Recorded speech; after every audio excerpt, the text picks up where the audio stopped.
Dahil 8:30 na, ang schedule naman natin ngayon ay para pa rin sa beginner, no? Risk management. So ito po ay napaka-importante na inyo pong matutunan at ma-master, no? Bakit kailangan ng risk management? Sa lahat ng bagay, kailangan meron tayong risk management. Lalo na kapag dating sa pera, no? Ito ay pagbabudget. Yan, pagbabudget natin ng ating account. Itong aking ituturo sa inyo ay sobrang pinasimple na natin. Yan, as in sobrang pinasimple. Hindi muna tayo magko-compute, no? Dahil sa iba-iba ang ating kapital. Iba-iba yung ating puhunan na ilalagay. Ang aking ituturo sa inyo ay ang risk management po ninyo ng risk and reward. Okay? Maririnig nyo po sa iba kung kayo ay nakaka-attend na, no? Or kaya dito naman sa atin, naka-attend na kayo ng mga previous lesson natin. Ang laging tanong, ilang percent po ba ang pwede naming i-risk? Ilang porsyento po ba? Paano kung halimbawa ay $20 lang ang iyong pera, tapos ay 2% lang. Narinig nyo, sabi 2% lang daw ang dapat i-risk ng amount ng from yung capital, 2% lang. So ano yung 2% ng ng $20? Sige nga po. Ano po yung 2%? 0.4 man. 0.4. Ano yung 0.4? 40 cents. Tama? 40 cents USD. 40 cents USD. Kung yun ang iyong risk, ibig sabihin kasi ng risk, no, pwede nyo i-risk na 2%.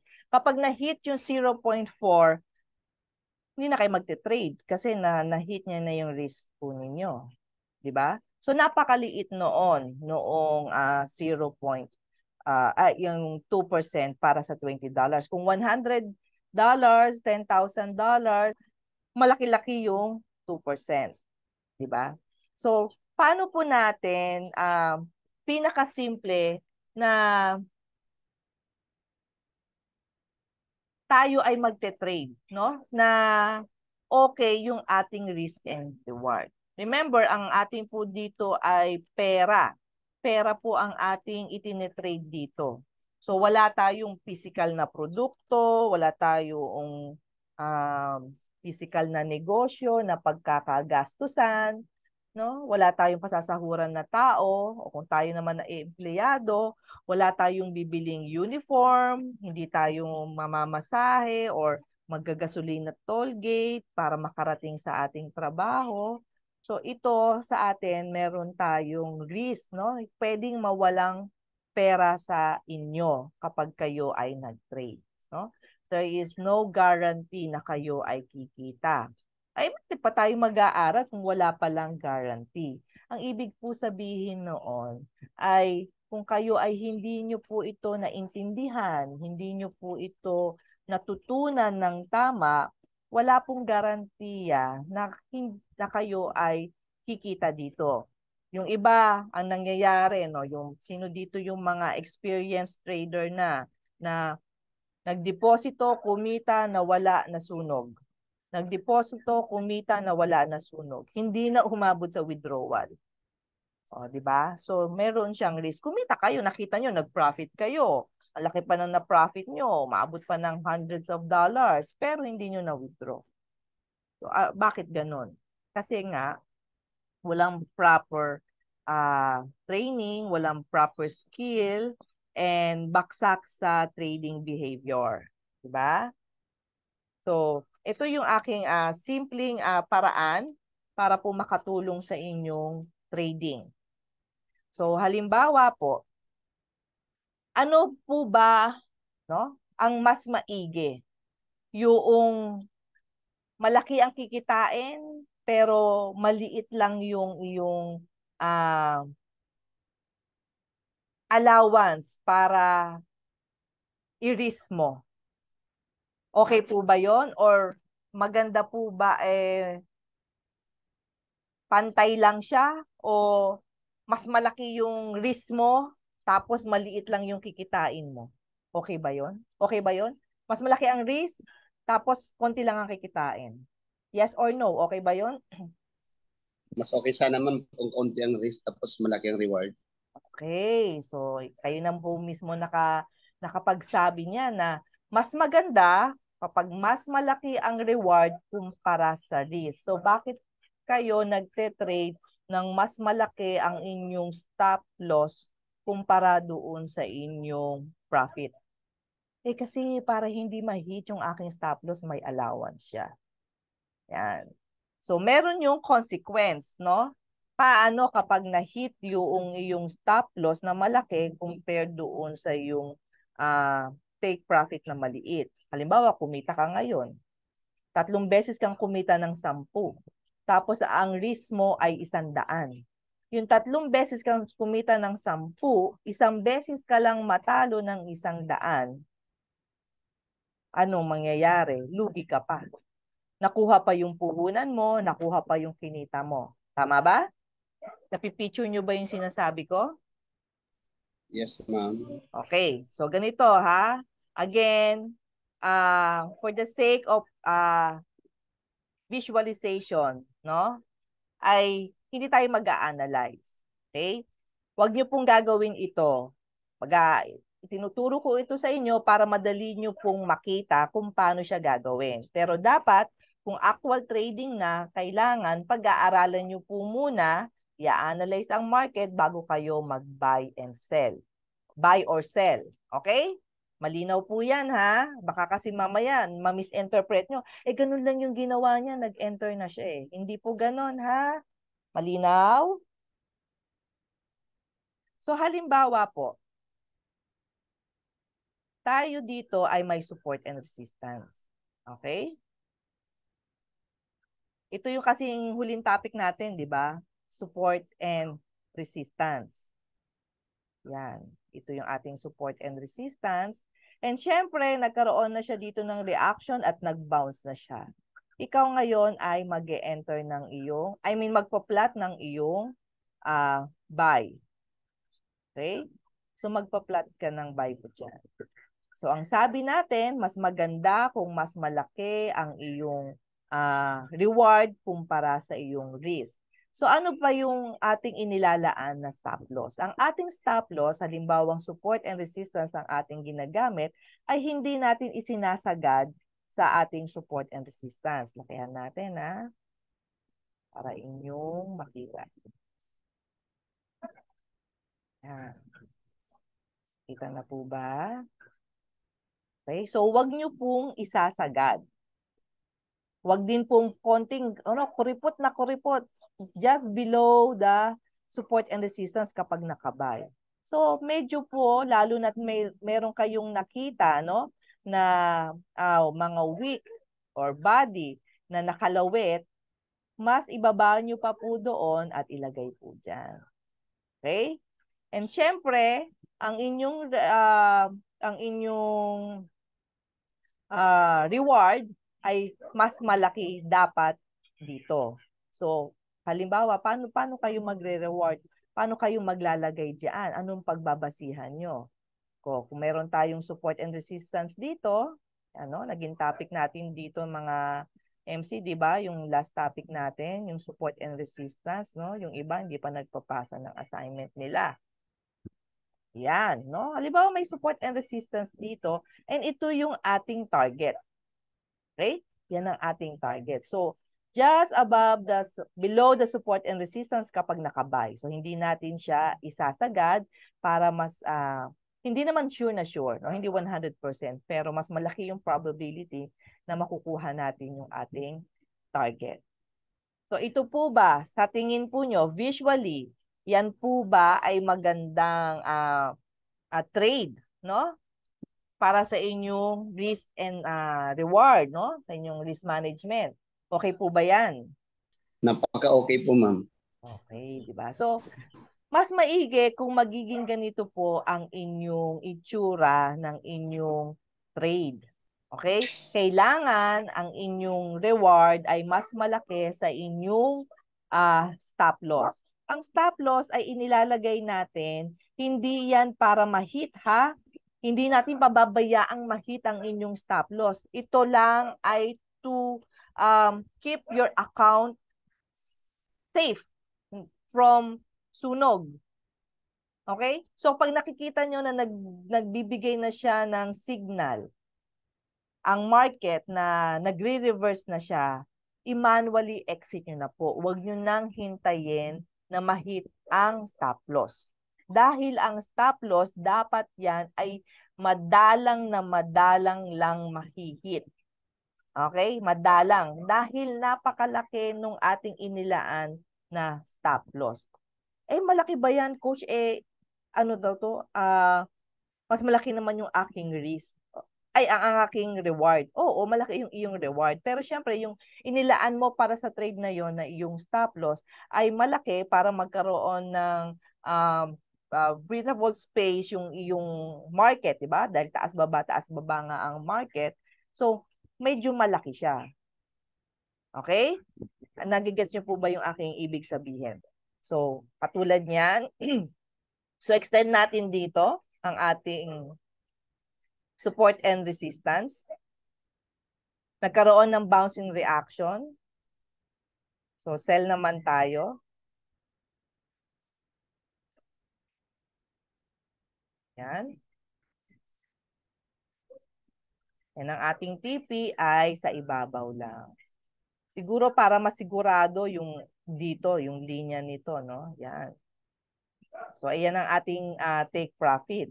So, makikita po ninyo, maganda yung setup ng ating plotting dito na mas maliit ang ating stop loss kumpara doon sa ating take profit. So again, nagkaroon siya ng bouncing reaction. Mag-buy tayo. Yan. So pantay lang natin dito. Yan ang ating take profit. Ayan. Diba? O ngayon, pagdating dito sa baba, syempre, alam naman, SNR to SNR ang ating plotting. Diba? Syempre, hindi ganun. Parang inasahan mo nang mag-consolidate ang market. Yan. So, using support and resistance, no, and then yung target mo for take profit, ay mas makikita po ninyo na maganda yung ating ginawang risk and reward. So, kung halimbawa po, katulad nito, extend natin to. Yan. So, syempre, na-break siya. No? So, magbabay tayo dyan. Ang ating stop loss, so around here. So, ito yung ating tinignan. Saan naman yung ating take profit? So, halimbawang, napalaki yung take profit mo, instead na kuhanin mo to, o halimbawang kinuha mo nga yan, so hindi pa rin siya mahihit, no? Sabi sa inyo, walang 100%, dahil lalo na't isa lang ang inyong pinagbasihan, support and resistance lang. So, yung probability po na kayo ay mananalo ay hindi ganoon kalaki. Yan. So, ito lang po ay mga halimbawa. So kung ma-hit man po ang inyong stop loss, or kung halimbawa ay dito pa lang, nakita mong na-break na, dito, ayaw pa. Again, yan din yan ng broken line na yan. Dito pa lang, no, is kayo po ay mag-e-exit na. Once ma-break dito, at hindi nyo napapahit yun. Ayan. So, anong ilalagay natin dito? Eh, ito pa ang isa. Kung halimbawa, ang inyo pong TP ay ito ang inyong kukuhanin. Dahil hindi kayo sigurado na iyon ay aabot pa dito. So, siguradista ka na ito yung iyong pagkukuhanan ng iyong TP and below that. So, tingnan po ninyo ha. Yan. Tapos, ang inyong SL ay dito sa baba. No? Ano po ito?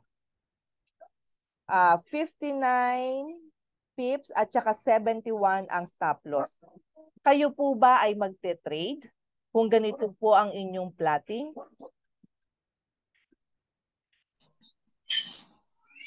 Medyo alanganin ma'am, parang pangit pre-trade po. Yes, no, correct. So kapag na-plot na siya ng ganyan, dito pa lang hindi na kayo mag-trade. 'Di ba? Kasi sa risk and reward pa lang, talo na yung profit mo, no? Kumpara dun sa stop loss mo. Mas malaki yung iyong stop loss. So hindi mo 'yan ite-trade hanggang ikaw ay makakita ng magandang plot, no? Para sa iyong ah ite-trade. Okay? O paano naman po kaya kung sa mga nag-advance na? Isa lang. Kasi alam ko support and resistance at saka market structure pa lang yung natatapos natin, no, para sa batch na ito. So, paisa lang ng isang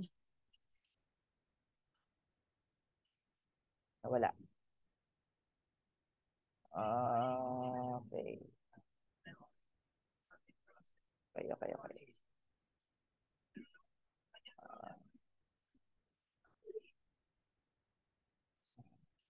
Ito na lang. Ito. Sakto. Sakto. Ayan. Halimbawa, trend line. Trend line po ang inyong ginamit. Sample lang po to ha. Huwag niyong gagawin porque naglinya kayo ng trend line. Ganun na yung gagawin niyo. Dapat may other confluences ha. Lagi tayo nagre-remind. Gawin muna natin to. Ayan. So halimbawa, katulad po nito. Let's say, ito ay hindi pa nangyayari. Wala pa ito. So na-break pa lang siya. So na-break siya. Lalagyan natin ng buy.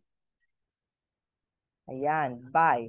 So ano yung take profit mo? Siguro ito yung ating kukuhanin na take profit para masigurado and below that. Yan, ito no, yung peak na to. Eh saan ang stop loss mo? Ang stop loss mo syempre baka bumalik pa siya dito, di yan ang stop loss mo. O, ito po ba ay magandang i-trade kapag ganyan po ang itsura ng ating plot? Hindi po ma'am. Okay, so hindi siya maganda. Pag ganung nakita mo ng hindi maganda, hindi ano to 43 pips na yan. So, pwede na yan. Nakikita na ako dyan. Ilang pips yung makukuha ko pa rin. So, meron nga tayong risk and reward, di ba? So, kapag mas risky siya, huwag mo siyang i-trade. So, anong gagawin mo? Alamang hindi ka na mag-trade. Di ba? Ang gagawin mo, hahanap ka, maghihintay ka ng magandang opportunity or ideal entry para ikaw ay makapasok. So ano yon? Hintay mo mag-retest. Di ba? Nag-retest dito. Kaso, yung retest niya, binalikan niya dito. Okay, so titingnan mo, halimbawa, hindi mo na nahintay, no, nag-retest. Pero dito, no, yung retest niya, yan. Okay. So nag-retest siya. So tingnan mo, kung halimbawa dito, tapos ito yung iyong take profit. Yan. So yan ang iyong take profit. Di syempre, yung iyong stop loss just below here. Ito, below dito, no? Ayan. Kaso, na-hit yung iyong stop loss kasi ang laki nito. Paano yan, coach? Okay naman ang aking distribution ng stop loss and take profit, no? Ng TP and SL ko. Mas malaki na yung TP ko, tapos yung SL ko ay mas maliit. So, hindi po guarantee na porque nag-drawing kayo ay mahihit yung TP nyo, tapos safe yung inyong account kasi mas maliit. Okay? Hindi yun guarantee. Anong gagawin po ninyo? Una, tanggapin na merong loss sa forex trading. Pangalawa, alamin mo kung bakit nagkamali, bakit ganoon nangyari. So dito, trading trend line lang po ginamit natin dito, so wala pa tayong other confluences. Yung ating red candle ay saan natapos? Sa ilalim. Kung natapos siya sa ilalim, so bakit ka magbabay? So dapat naghintay ka pa. Diba? So, kung halimbawa nakapag-trade ka, na-loss ka dyan. Pero kung nakapaghintay ka pa, wala kang entry. So, ano yung right entry? Saan tayo mag-enter ng ng trade natin? So, katulad po dito, ayan. Nag-break siya dito. Dito siya. O, tignan po natin. Eh, dito na po natapos yung candle. Ayan. So, ito yung kuhanin natin. Yan, ito. Pero just above, just below. Tapos, ano yung ating stop loss? Ito yung ating stop loss. Siyempre, ito, di ba? So, okay na po ba yan? Tingin po nyo. 84 at saka 67. So, 1:1. Diba? Hahanap kayo ng inyong ideal entry. Ito pa nga, ideal entry pa nga to. Ito. Yan. Kahit dun sa green. Yan, sa green. So, ito, below nito. Yan. So, mas ideal, 54 at saka 89. Ito yung ating kinuhanan. Or pwede rin itong nakaraan. Yan ang inyong TP. Yan. So, almost 1:1. 1:1, okay yan. Pero malaking stop loss, hindi, kumpara sa take profit. Malinaw po ba? So, napakasimple po niyan, ha? So, take note of this, ha?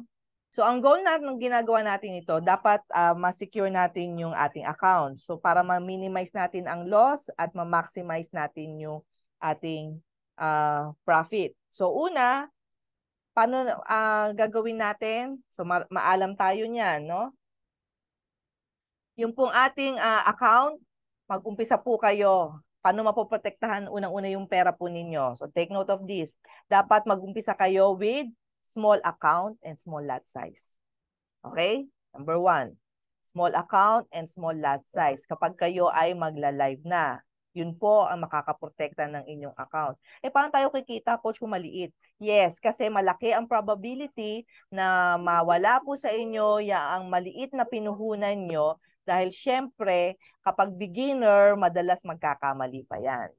Okay? So, maliit lang tayo umpisahan. Pangalawa, ang ating stop loss dapat mas maliit kumpara sa ating take profit.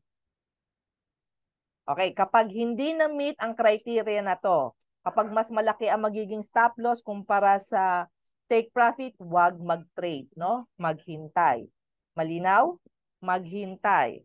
O, pangatlo, ang boundary ninyo ay 1:1. Yan. So, kung halimbawa wala kayong makita, pero mayroon kayong nakuha na 1:1, ay, ano ibig sabihin nun? Dapat equal ang size ng take profit at ang stop loss. Yan, pwede nyong i-trade po yon. So, start with small capital and small lot size. Yan. Ang lot size, 0.01. Okay? Ang capital ay merong mga broker po na nagbibigay ng, pumapayag ng $20, $10. So, hanap po kayo ng legit na broker na meron pong nagbibigay ng ganyan. So, kasing iba, ang minimum ay medyo mas mataas. So, hanap lang po kayo ng $20, $30. Okay, number 2 ay dapat, no, ang stop loss ay smaller than TP. Yan. So, it will help, no? Yung risk management nyo ay inyong ma-practice. Ano ba yun? Yung maisabuhay ba? Yun ang gagawin po ninyo, no? So, stop loss dapat ay smaller than your TP. So, ano pa yung third? Ang boundary po ninyo, 1:1 ang inyong ite-trade. Okay? 1:1. Meron po ba kayong natutunan? Meron po, coach. Ano, parang napakatahimik ninyo, Marami po, no? marami po, coach. Marami po. Salamat po. Okay. Sige nga, paisa nga, ano ba yung mga natutunan nyo ngayong gabi? Pa-type nga, pa-chat, ano ba yung kahit paisa-isa lang, no? Ano yung natutunan nyo ngayong gabi? Mga lot size, coach. Ano po yun? Yung ano lang lot size, zero. Dalawa lang. Small capital, small lot size. Yun, ba? Nag-take note siya, ha? Very good. Very important. Very good. Okay. How to manage risk and reward ratio. Okay.